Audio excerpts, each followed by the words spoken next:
Back in high school, there was always a lot to keep up with for anyone. There were the crowds, the relationships, the grades. Oh, and for some, the string of violent murders associated with the school. It started in 1993. Before I get into this, I need you to know that I'm not crazy. I wish I were. It would be easier to explain all of this. But I've seen what they do to people, and I've seen the outcome. The summer before my senior year, a few of my friends moved away. I'd grown up with them. Little league, street hockey, football. We were an inseparable group, bound by common passions. It was hard for me to lose anybody, especially people as close to me as they were. So having them all gone changed me, made me bitter and distant. More than anything, it gave me a lot of time to think about things and see them from different angles and perspectives. They, at least, don't have to live with the horrific tale that I am about to share. It started with Gillian Andrews in early September. She was a popular girl, not a mean bone in her. She was found disemboweled in her bedroom, no sign of forced entry, no struggle. Someone had simply gutted her and then disappeared. Next on the list was Scotty Owens. His fate came in mid-November. He was a track star, basketball legend, you name it. Official police report states he committed suicide, but I'm smarter than that. I'm smart enough to know that you don't just hang yourself from the branch of a towering oak tree in the sacred park that you jog in, right before a big race. The next kid really shocked me. Bennett Christensen, quiet kid, underclassman. He walked into Boy's stall, began screaming bloody murder until adjacent staff members heard him. They spent hours trying to get the door unlocked to no avail until his screams suddenly stopped, only to have the door swing open in their faces, revealing the young sophomore slumped over in a pool of his own viscera, his eyes ripped from their sockets. Things like this kept happening. No explanation for any of it. All the authorities were baffled. Apparently, this stuff had been for a long time. I just hadn't noticed it until it was too late. This all sounds disturbing and exaggerated, I know. Believe me, my story gets much stranger. The high school I went to was founded in 1883, first one in the state. We've always had some of the best sports teams of any high school in the country, taking home state and national titles like nobody's business. But all of that came with a price. There was always a certain level of competitiveness. Jealousy and anger swam around the locker rooms, volleyball courts, and baseball diamonds. So much so that you could almost feel it. Kids would get into all-out brawls over things as trivial as who had better serves at tennis practice or who threw the most receptions at the big football game. However, this was only on the minor side of things. I had to try and understand all of this. After doing some research on the school's records, I discovered a pattern. Every 10 years or so, the school would undergo a string of extremely violent events, dating all the way back to the 50s. As odd as this was, it wasn't anywhere near as odd as the fact that, at the time of my senior class, the school hadn't had anything comparable to these events happen in nearly 40 years. But I suppose it was coming back with a vengeance, because it showed no signs of stopping. The deaths weren't the only peculiar happenings. You see, teachers would report teenagers dressed completely in white that they had never seen before, sitting in the seats of the deceased students. When the teachers went to see what the students' business was, they would simply vanish before the staff members could make it over to them. It wasn't just at school either, and not just to authority figures. Occasionally, while sitting in my room after school or on the weekends, I would see strange things out of the corners of my peripheral. I would get phone calls in the middle of the night, only to answer them and hear a few seconds of guttural whispers before the click and dial tone. I knew there was something wrong, and I needed to figure out what it was. I must have spent 1,000 hours in that library, skipping classes to perform what was probably useless research. I discovered a massive fire mentioned in a local paper dated August of 1953.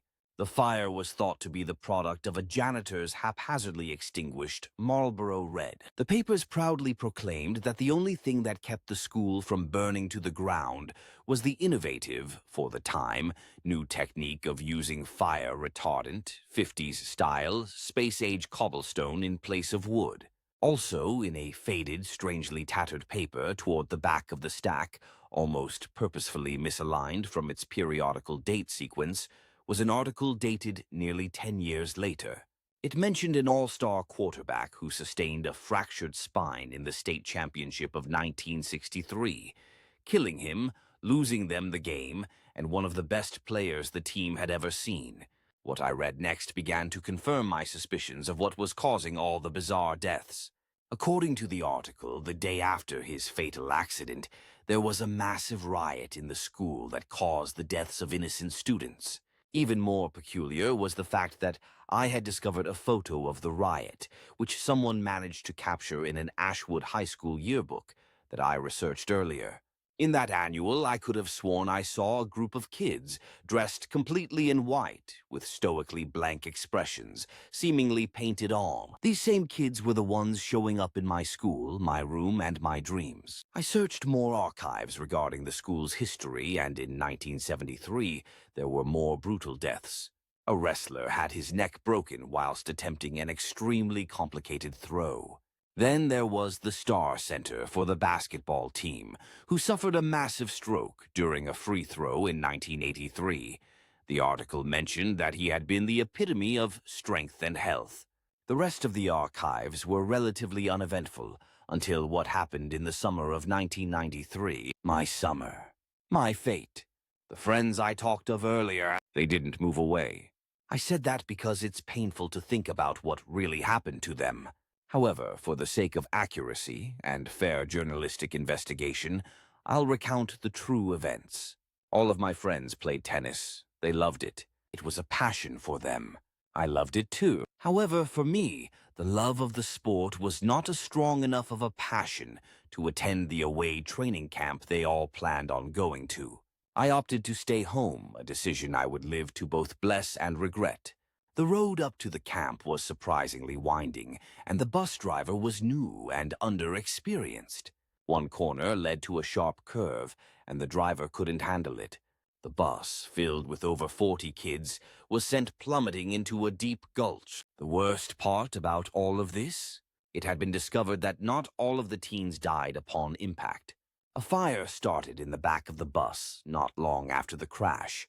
To this day, I still have nightmares. I can still hear their screams. I am haunted by the image and the horror of my friends being burned alive. No escape. The nightmares began and were relentless. There was one night in which I awoke drenched in sweat, and I remember the dream I had clear as day.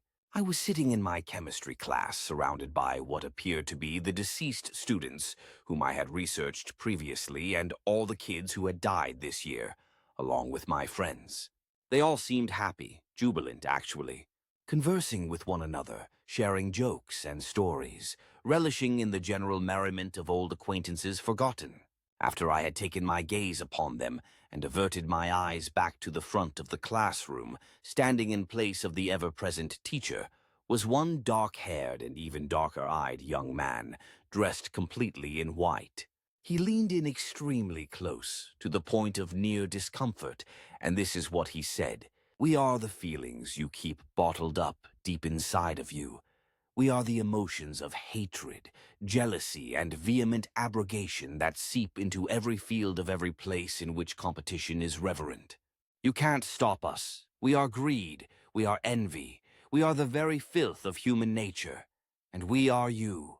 As he breathed those last words, the classroom burst into auburn flames, scorching and melting the classroom. And as I sat in my desk, I realized I was alone. That feeling of hollow emptiness was enough to jar me from my sleep. That feeling, that cold, empty, hopeless feeling, was enough to keep me wide awake and in a cold sweat for the remainder of that warm September night. The morning after, I kept my regular routine of getting ready for school, all the way to the bus stop. I must have waited for what felt an eternity before I came to the conclusion that there would be no bus ride. Irritated at my tardiness, I began my long, daunting traverse to the school, which had felt like hours on my tingling, sleepy feet. When I arrived at the campus, I was met with a baffling realization. Where my school was supposed to have been, there was nothing more than a vacant lot.